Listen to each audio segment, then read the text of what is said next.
Hey guys, welcome back to the channel McNallie Money, the official home of power mining analysis. In today's episode, Anthony Power and I are joined by Kaan Farahani from Luxor Technology. We're going to be doing a look back into last month's miner metrics, network data, and production. Before we get into it, take a second, smash the like button, guys. Big help to myself and the channel. If you're not already subscribed, McNallie Money, feel free to join.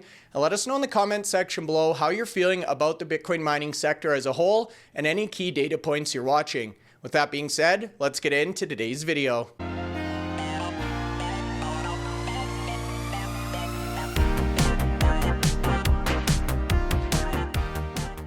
Okay guys, away we go. A partnership with Luxor Technology, a special edition here, taking a look back on the month of October, some historical trends, metrics, data, and production in the Bitcoin mining space. We're really excited to have Kaan join us from the Luxor Technology team. You've brought along a great deck, some very informative data here that we're going to talk about during the presentation. Of course, we have Anthony Power, our resident Bitcoin mining analyst, and all of our Bitcoin miner production stats and slides as well. So, gentlemen, welcome to this new edition of the program. Should be a fun one. Thank you very much. Happy to be here. Looking forward to it. Great to be here. Anthony, welcome to the program, buddy. Hey, we'll kick it off with you first. We've just wrapped up talking about some of the October operational updates. You've put together one of your tables here, I guess comparing and contrasting all of the miners that still report operational updates each and every month. Can you walk us through a couple of the highlight numbers that maybe caught your attention before we get into the specifics? Yeah, and what we've got to remember now is quite a few of the miners have stopped producing operation reports. I mean, it's been great for the last 4 or 5 years since I've been actually analysing them, because at the start, I think I started with about 7 or 8 miners, and that grew to like 15, 16 miners. But then one by one, they started to stop producing them. But the table here clearly shows there are quite a few companies still out there producing them, and some of the highlights I found was, looking at the hash rate there in terms of going under the radar. I'd say Bitdeer getting to 41 exahash without too much coverage there has been pretty amazing. When you consider where they were at the start of the year, probably closer to 12 exahash, they've grown massively, and that's been helped on the fact that they're one of the few mining companies that actually produce their own machines. So this two-pronged strategy, we either sell the machines or we put them in our own facilities. That's helped them get to that hash rate there. We had them on the recent podcast, and they're still going to grow that hash rate there with the A3 miner about to hit at the stores, and also about to hit their own facilities as well.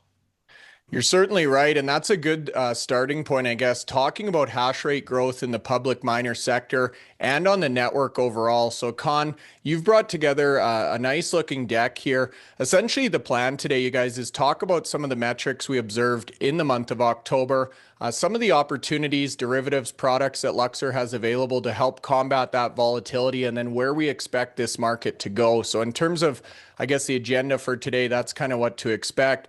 Now, Kaan, you've brought a month-over-month change, August to October, highlighting 5 of the key network metrics being US hash price, Bitcoin hash price, Bitcoin price overall, network difficulty, and transaction fees. Now, Anthony alluded to the fact Bitdeer has grown their hash rate quite aggressively in recent months. We're also seeing hash rate on a global scale continue to increase as well. Absolutely. Yes, Bryce. So taking a look, if we zoom out and look at the past 3 months in transfer mining economics, what we'll see that there's been a downtrend since late summer, since August of this year, and October was definitely no exception.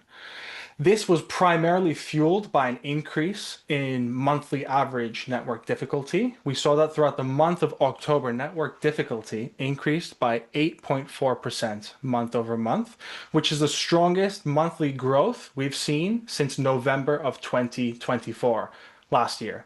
And that month posted a 9.7% growth in average difficulty experienced by mining operators. So we are seeing network hash rate continue to grow. The 30-day simple moving average for total network hash rate currently stands at 1,100 exahashes per second. Yeah, pretty incredible to see that number continue to grow. Now, we talk about difficulty. This has a direct impact on the public miners, Anthony. So, if we look at your Bitcoin mined chart or even your Bitcoin production by exahash, you can see the impact of this increasing difficulty on the pubco miners. Yeah, and I also on the main chart there, I also highlight the Bitcoin mined in the previous month just to show you there's actually a change there, and a lot of that time we've seen the change in difficulty comes down. We've emphasized it on the podcast for quite a while now, ever since the last halving, and we've talked about difficulty on a regular basis. We've been using the Luxor slice to highlight because all the information's on the slide there. You can see quite clearly, how the impact is.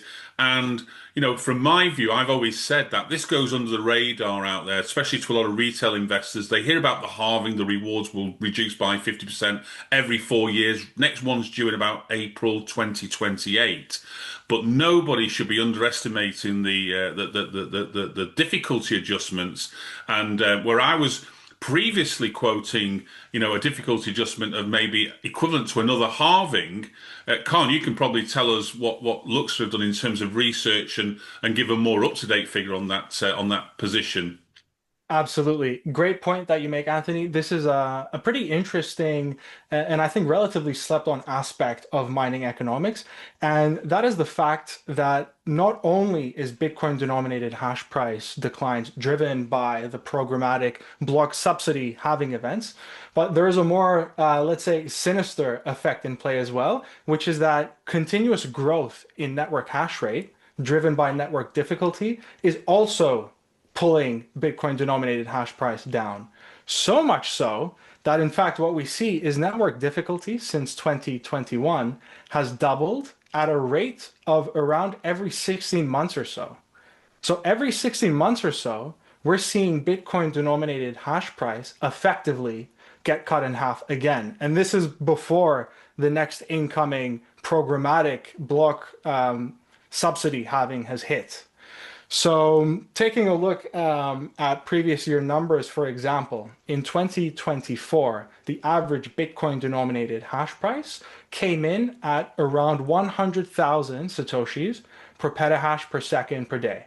So far, year to date in 2025, the average hash price that we've seen is around half, which is 51,000 Satoshis per petahash per second per day. So strictly just growth in network difficulty has already essentially provided another halving in terms of Bitcoin denominated mining earnings for operators. You mentioned 16 months there, Kaan. I'm a numbers person myself. Every halving is literally 48 months away. So effectively, if we see this carry on in a linear fashion, we could have having like 2 to 3 halvings before we have a halving because of the difficulty impact. Absolutely. And what's very interesting about Bitcoin as the network is we continuously see the metrics change in terms of orders of magnitude, right? We're now at the zeta hash milestone in terms of network hash rate, and we might see hash price denominations change as well. In future, we might be denominating hash price in exahashes per second versus petahashes per second. We now see petahash scale mining machines, individual machines producing at the petahash order of magnitude. So all of our mining metrics are changing orders of magnitude in line with the network, which I think is quite interesting to keep track of. The one thing the miners are actually, continuing, and they have been doing over the last 2 or 3 years to try and combat this to a certain extent, is to sort of like try and increase their efficiency of the mining fleets that they have. And we've seen the big suppliers of mining machines, the Bitmains, the Kaans, the micro BTs, and some new entrants to the market like Bitdeer, like Auradine, like Block with the chips there, bringing in these more sort of efficient mining machines. But the thing is, you've then got to replace the fleet. That costs a lot of capital, and also the uncertainty of how many years ahead we've got in a sort of like in the mining space when eyes are now focused on delivering power to maybe another strategy, for instance. Absolutely. And I will point out throughout October, what we saw was 23 days out of the 31 days for this month averaged block times below the 10-minute target. In fact, the monthly average for block times throughout October was 9 minutes, 30 seconds. What this implies is that there was around 5.3% more hash rate than the network targeted, which means miners are either deploying more machines, they're improving their uptime or efficiency, or they're curtailing less. Any combination of which triggered upward difficulty adjustments throughout the month of October. So yes, we do see that aggregate hash rate continues to increase, and we believe that this is mostly being driven by the penetration of new generation mining machines making their way into the network. If we look at a compute per watt perspective, there is still a strong incentive for these machines to be deployed because they enable wider operating margins for mining companies. So yeah, hash rate continues to grow. What are you seeing from your side, Kaan, on hash rate growing via continent? Because we focus generally on the North American miners. We're not really paying too much attention to what's happening unless there's miners operating like in Northern Europe, in the Scandinavian countries. We've got some miners operating in Africa, some in the Middle East. And then you've got the likes of Bitdeer operating more, some of their fleet in Asia. Are you seeing any growth in hash rate in other areas of the world that are sort of like quietly growing the hash rate, keeping that global hash rate higher and causing a problem effectively for everybody else? Yes, that is a good question. We do keep track of these trends. In fact, every quarter we update our global hash rate heat map and we do some trend analysis on essentially where hash rate moved throughout each quarter. And over the past quarter, the trends we've seen indicate that there is a general slight slowdown in the Western hemisphere of the world, the North American continent, and there is a slight rise in hash rate towards the Eastern hemisphere of the world as well. So we do see that the top three mining countries remain to be the US, China, and Russia. So a lot of the hash rate is concentrated around these areas and it tends to move around. But we are seeing a general shift, slowdown in the West and a slight rise in the East. Are you hearing anything from a state side in terms of this was sort of like a point raised by not just Michael Saylor, but a number of the CEOs of the mining companies, in fact, that, this was going to be state-driven Bitcoin mining to basically get, to be able to use effectively really low cost of power to mine and then keep that sort of Bitcoin as part of their treasury position. Are we seeing some of that filter through, do you think? That's a good question. We actually don't look into state level trends, but I would hazard a guess that certain states are of course more attractive than others. We know that the ERCOT energy market in Texas is unique. It's an energy only market. There are no capacity markets. It's islanded and it's based on real-time pricing mechanisms. So this provides a lot of volatility, which is a lot of opportunity, especially for sophisticated mining companies who employ power optimization strategies. So certain areas will create opportunities, and this also applies from a legal and political perspective as well. So yeah, there is definitely a difference in terms of state level attraction.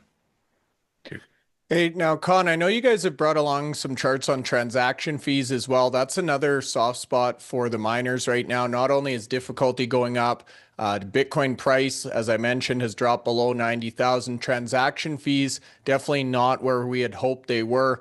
This is causing a lot of pressure on the Bitcoin miners.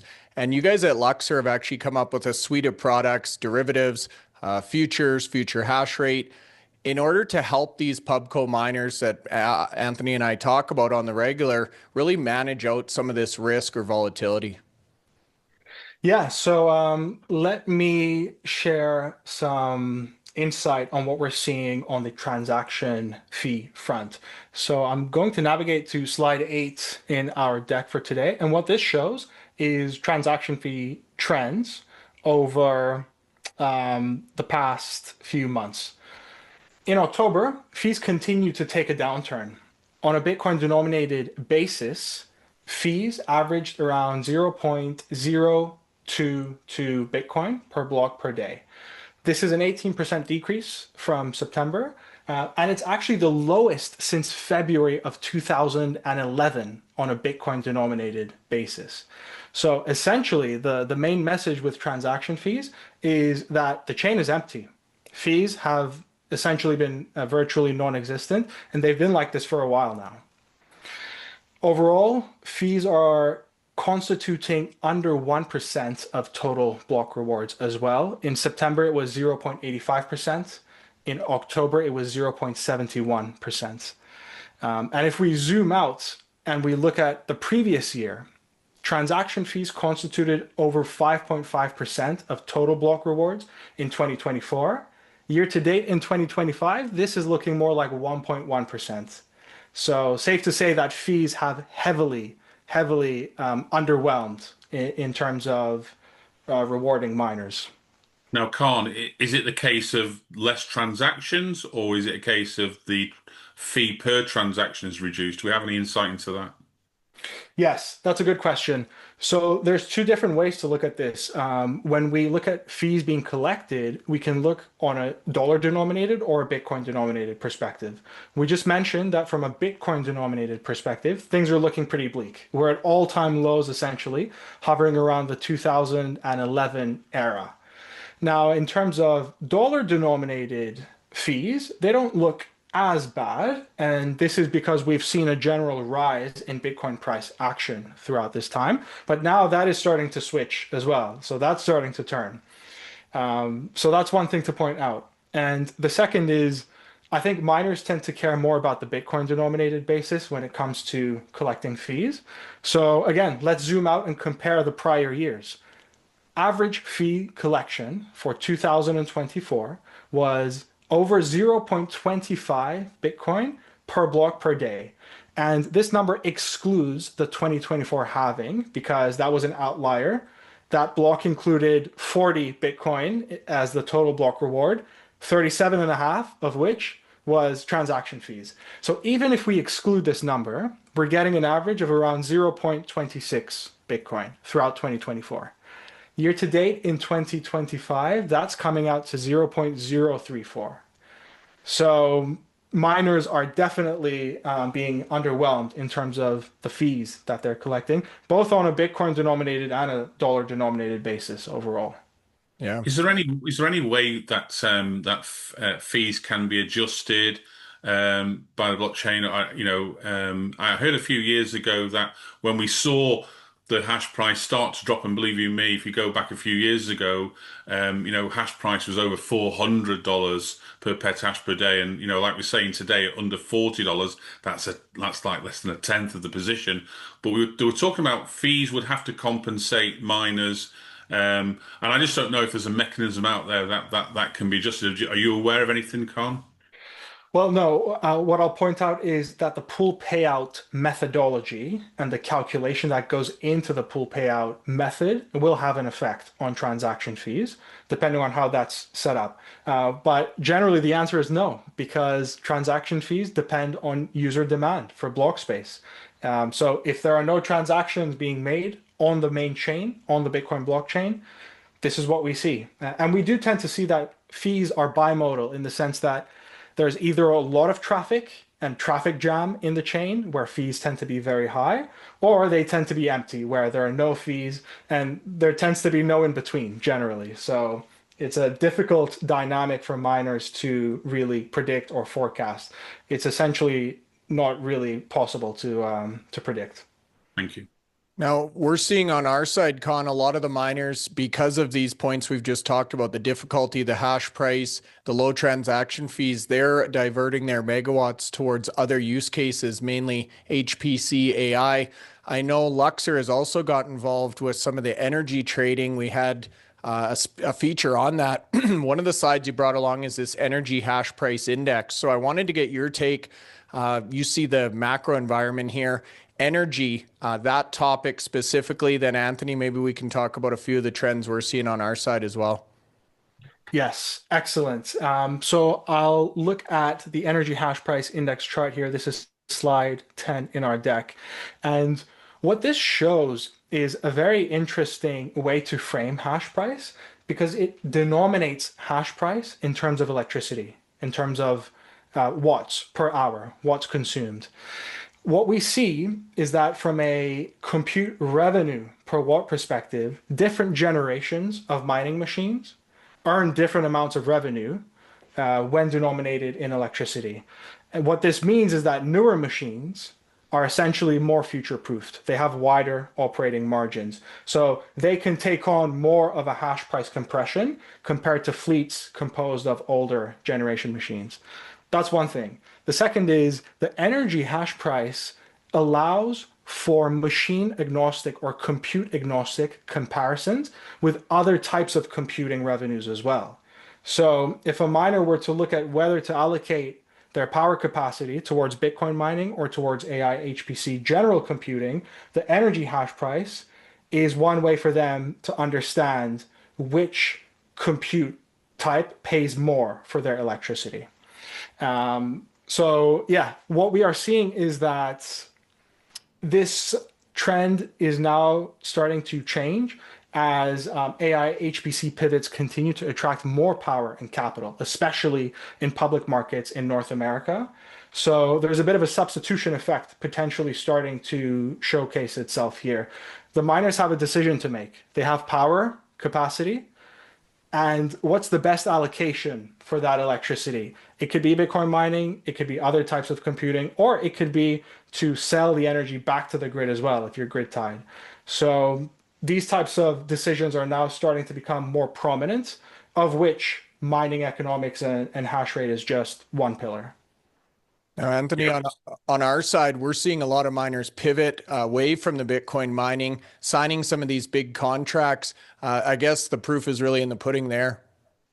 Yeah, we only saw sort of the a couple of contracts in 2024, the biggest obviously with Core Scientific's deal with CoreWeave, but 2025 has seen a lot more miners signing contracts and a lot of other miners in that position having those discussions and probably very close to maybe signing contracts. There seems to be a lot more optimism in this last 2 months. However, all these contracts being signed doesn't mean that the HPC starts now. We're talking for a lot of these miners, it's going to be 2 to 3 years before they build out the facilities. Even those that are sort of like have contracts now, not going to really start getting any significant revenues until maybe the end of next year, maybe into 2027. So the Bitcoin mining is still providing a reasonably good cash flow.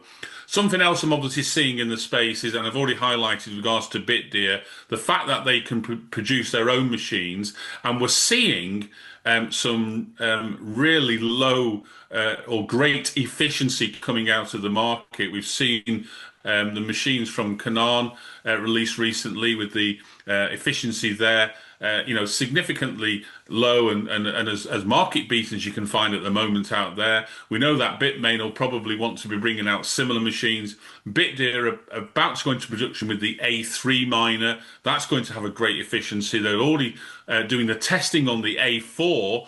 And again, with that efficiency, like you mentioned, Kaan, that's going to create the ability to mine Bitcoin a little bit cheaper and still provide a margin in this challenging environment.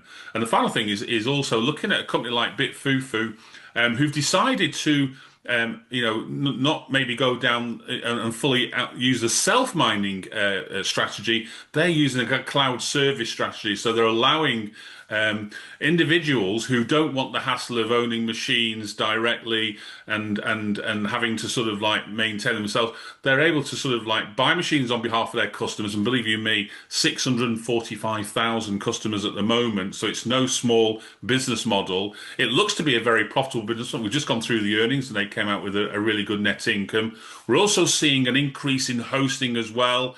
And you'll understand that from your perspective, Kaan, from what you're seeing out in the market there. So we're seeing some of the hosting providers start to grow. We know BitDeer's got a big hosting, I think 14 exahash. We're seeing Soluna Holdings increase their hosting literally month by month, and they just signed a deal with Galaxy to continue that into 2026. But what are you seeing yourself, Kaan, from the market at the moment?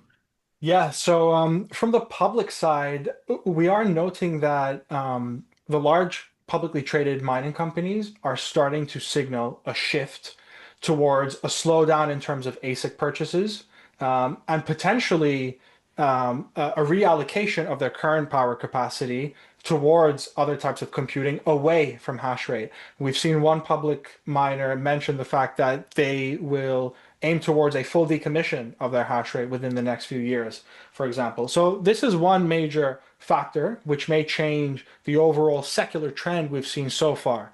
The big picture that we've seen since the 2024 halving has been a consistent increase in network difficulty. But now we're reaching a point where this trend may start to turn the other way, at least slow down in the current state of things. But we might start to see, a general reversal of this trend. Now, in terms of private markets, the hash rate is coming from somewhere. So difficulty continues to grow. We've just seen that October was a very strong month.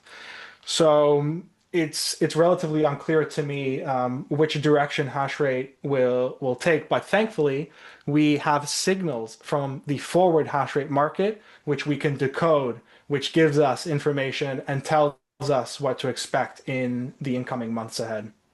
Look at that segue from Kaan. You're a pro on the podcast. And that's the section we wanted to get into next. So obviously, this is a difficult situation for miners. A lot of volatility. They're trying to manage and plan a business, project their earnings, their revenue, their income. Very difficult to do with this many variables, so to speak. Now, Luxor, we've covered your derivatives, your forward hash rate curve multiple times. What we thought would be interesting now is to look back at the month of October, see how these futures traded, how prior months traded. Bring us up to speed, Kaan, and then we can talk about moving forward, maybe what we expect here. Absolutely. Sounds great. And what this table shows, we call this our waterfall table. There's two things that we can gain from this table. It's essentially telling us two stories. The first is, how did prior months trade during the month of October? And then the second is, how did future hash rate trade during the month of October? So if we look at this table on slide 12, there's two things to highlight.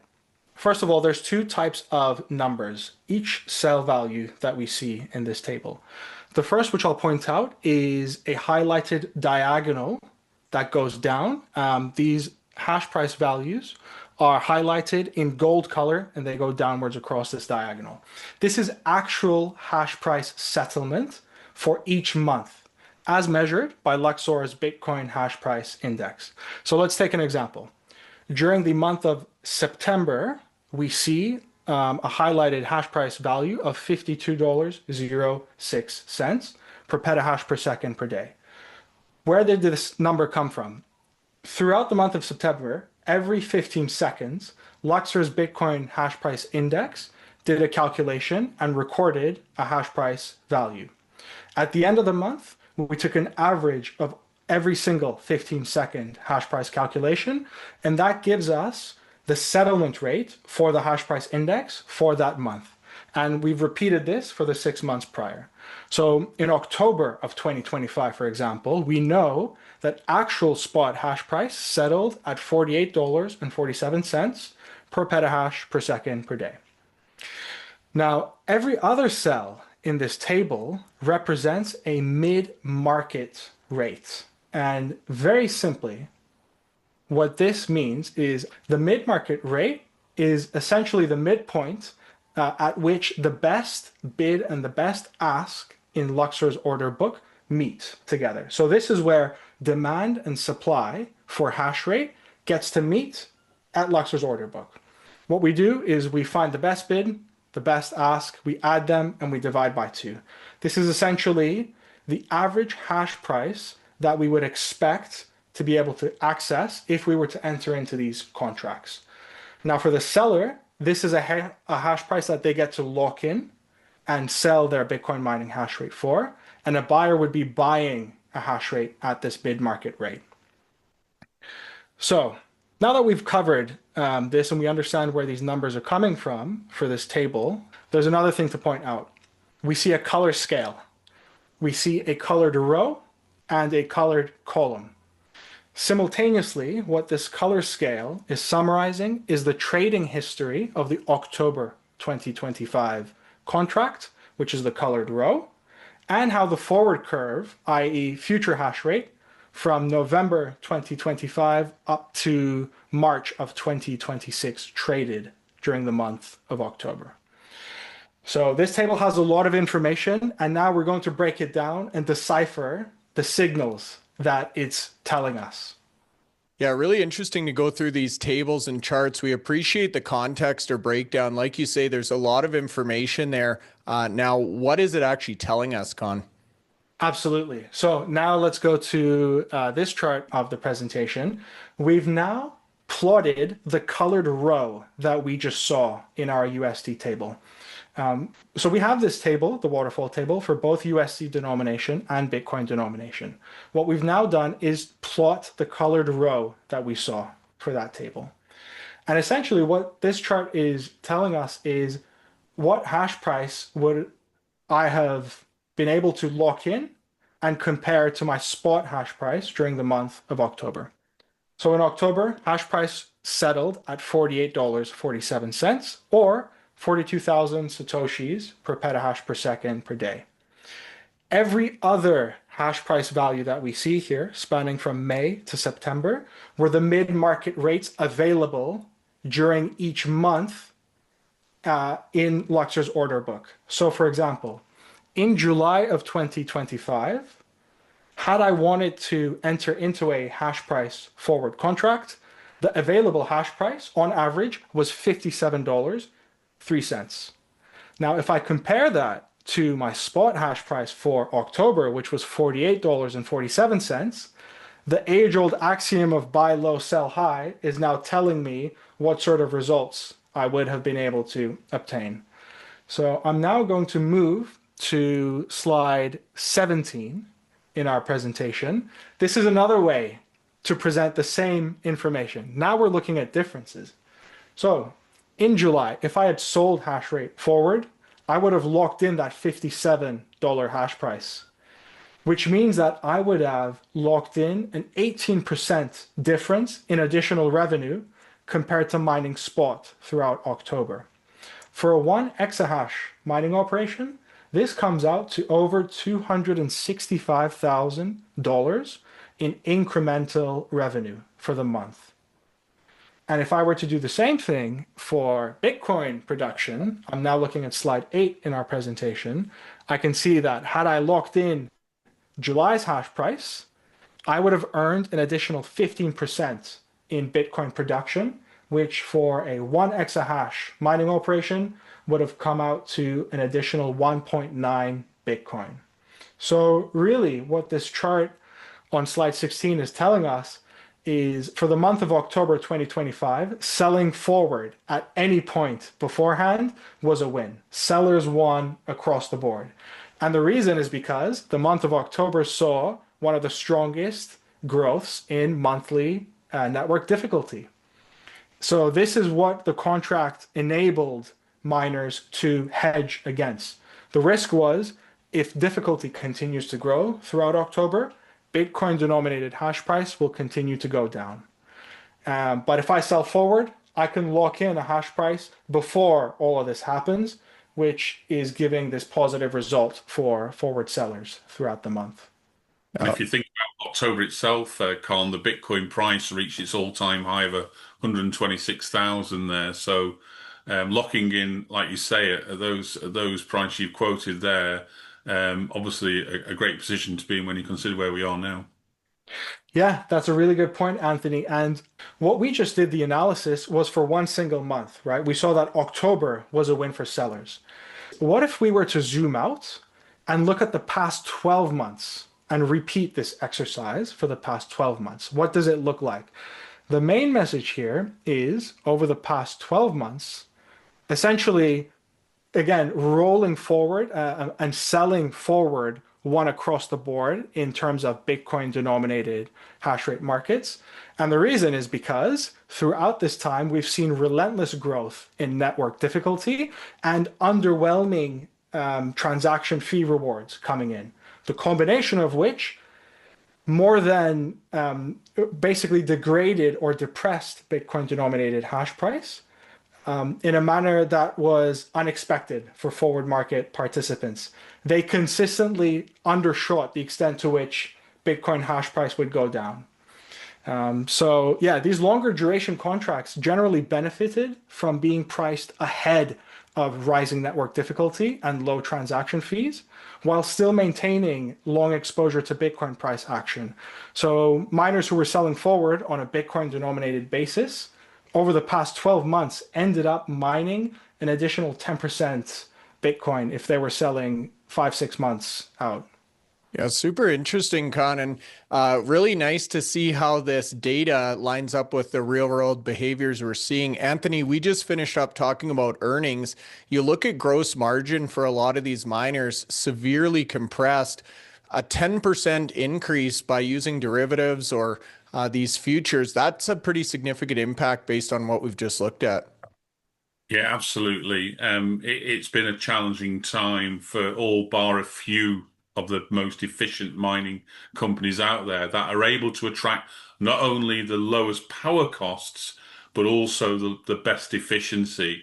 And companies like Iron, like Cypher, like Riot, even some of the small ones like Soluna Holdings have been able to get that power cost down there and make a margin. But for the majority of miners, it's a real problem, and hence why you're seeing a number of CEOs, and we had Ben Gagnon on last week from Bitfarms saying that by the time the next halving occurs, they'll be fully out of the Bitcoin mining business as a whole. And Sam Tabar from Bit Digital's, he was the first one really to highlight this pressure that miners are facing, especially when you incur.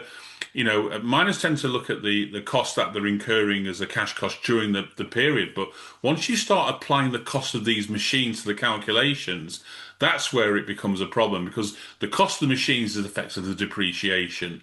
Now, depreciation from an accounting term is a non-cash item, but believe you me, those machines are cash items. When you're buying a fleet of machines, tens of exahash, it's going to cost you in the millions and hundreds of millions of dollars. That needs to be accounted for effectively. So when you build that into the calculations and then see what the margins are for not only your operating miners haven't taken all the costs, it becomes a real challenge for a number of the miners.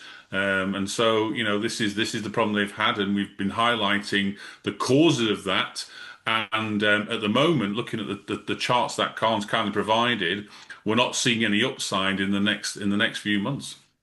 No, we're certainly not. And as they say, Kaan, hindsight is 2020. There's obviously a valid use case for these type of derivatives or contracts. You just made that very obvious looking in the rearview mirror. As we look forward now, Anthony, you've just painted the picture. This is a difficult time for miners. What are you guys seeing at Luxor in terms of futures at this point? Absolutely. That is a great point. Yeah, in hindsight, with perfect clarity, we can look back and see these results. But in reality, over time, as these trends were taking place, there was uncertainty involved, right? Miners didn't know where spot hash price was going to settle and where mid-market rates were going to settle at the end of each month. So they have to deal with this uncertainty. Now, looking forward, this is the second piece of key information which we can extract from forward hash rate markets. So let's take a look at what trading activity in October told us about future hash rate expectations for the next 6 months. And now we're plotting essentially the colored column, which we saw in our initial waterfall chart. What this animated GIF is showing is how the forward curve traded throughout the month of October. So these are for hash rate contracts spanning from November 2025 out till March of 2026, the next 6 months, both in Bitcoin and USD denominations. How did these contracts change and trade throughout the month? The movement of these curves and their slopes are giving us information which we will now extract and talk about. So let's decipher what all of this is telling us. In our deck, this is a table that is very similar to our waterfall chart. In our waterfall, we looked back 6 months, and the mid-market rates we were looking at were monthly rates.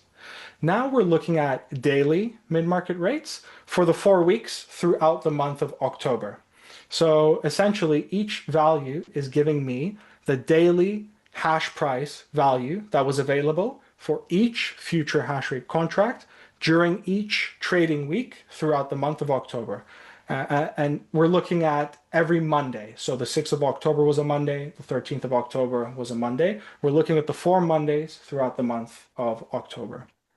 What this color scale is showing us is essentially throughout the month, dollar denominated hash price values fell. They fell by anywhere from 14 to 20%, right? We saw that spot hash price went down. Bitcoin price first marked an all-time high, but then finished the month actually down in October. So our US dollar denominated hash price contracts followed.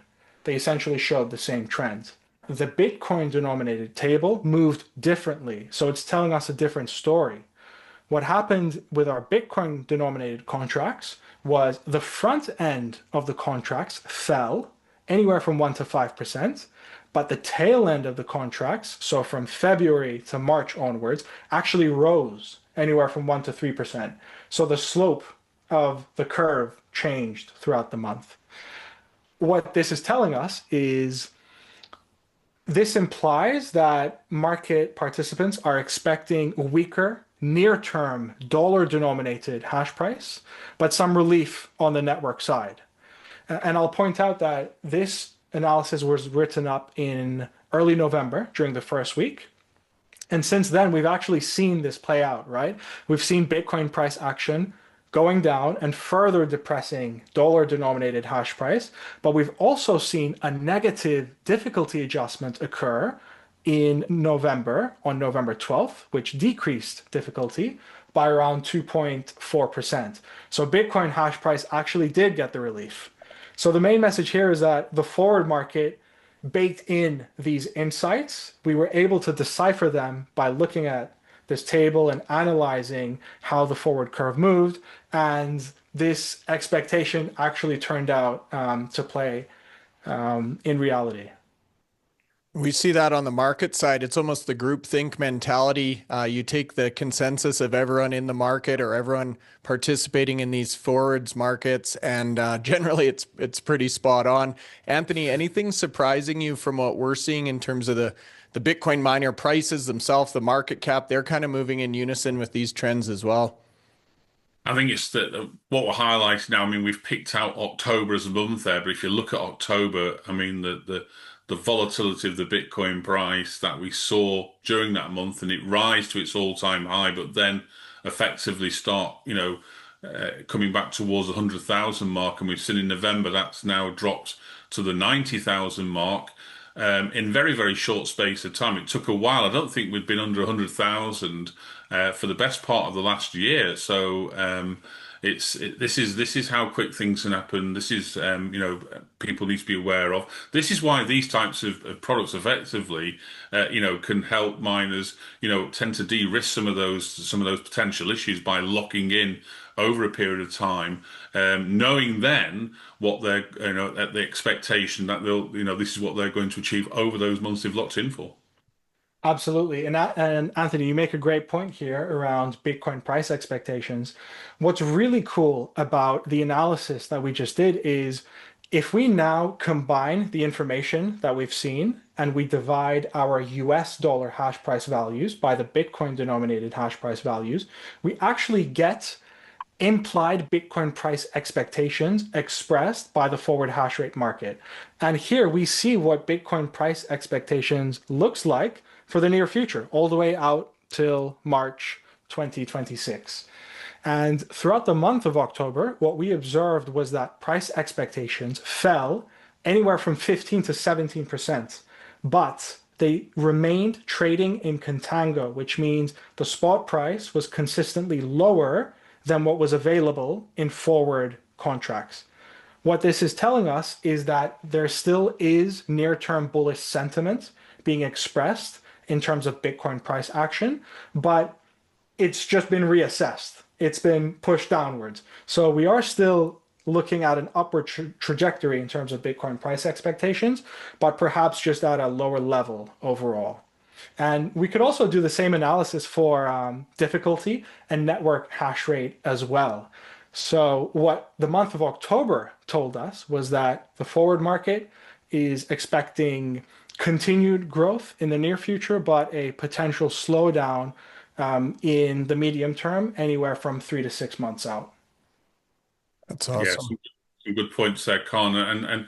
And for me, I mean, looking at that drop in hash price, the drop in Bitcoin, the only thing this seems to be different from previous periods where we've seen that pullback on Bitcoin price.